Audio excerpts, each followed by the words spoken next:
prezadas crianças nascidas e por nascer, prezadas mães, prezadas irmãs, prezados irmãos, louvado seja nosso Senhor Jesus Cristo. Para sempre seja louvado, e a nossa Mãe, Maria Santíssima. São Tiago termina a sua carta falando da oração. A oração fervorosa do justo tem grande poder. Elias, que era semelhante a nós, assim ele diz, obteve pela oração que não chovesse durante 3 anos e meio e que voltasse a chover. Se alguém está sofrendo, recorra à oração.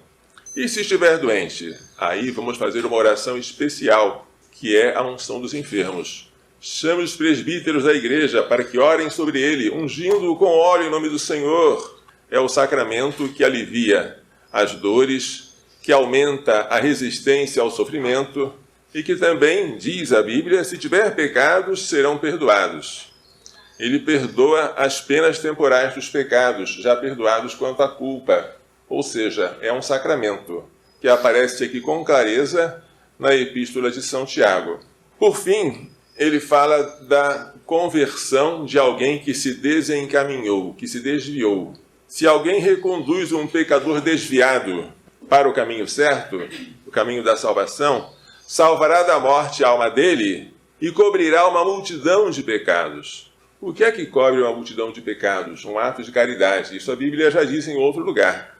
A caridade cobre uma multidão de pecados. Aqui a Bíblia diz que você fazer uma pessoa que está fora do caminho voltar para o caminho certo cobre uma multidão de pecados. Tudo isso é efeito da oração. Uma oração confiante, perseverante, às vezes acompanhada de sacramentos, como no caso da unção dos enfermos, feita com a convicção de que o Senhor pode atender e sempre atende se for para o nosso bem. O Salmo 140 também fala da oração. Senhor, eu clamo por vós, socorrei-me. Quando eu grito, escutai minha voz. A minha oração suba a vós como incenso.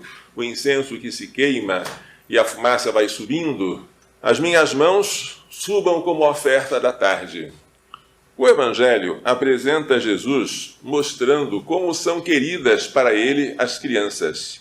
Porque as crianças atrapalham com os seus choros, gritos. Para não incomodar Jesus, os discípulos repreendiam aqueles que traziam crianças para ele. Mas Jesus disse, não as proibais, deixai-as vir a mim. O reino dos céus é dos que são como elas.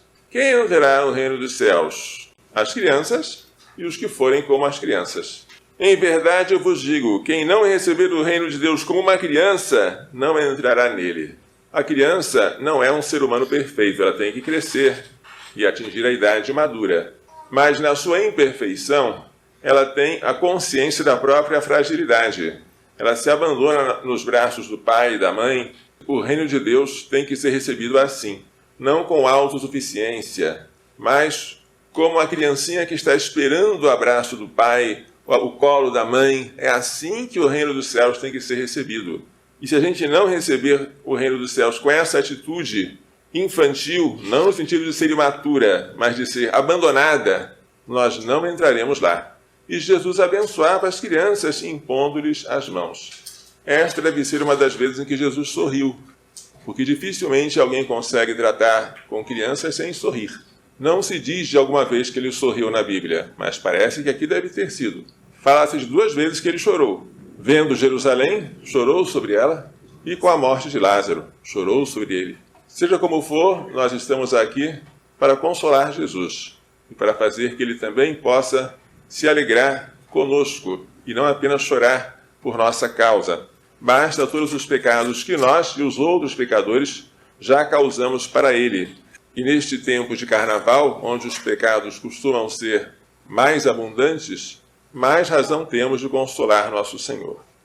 Vamos pedir a Maria Santíssima, ao seu castíssimo esposo São José, aos nossos anjos da guarda, que tanto oram a Deus por nós e que tanto guardam as criancinhas, que nos façam entender e pôr em prática as lições desta liturgia.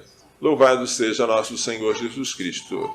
Para sempre seja louvado, e nossa Mãe, Maria Santíssima.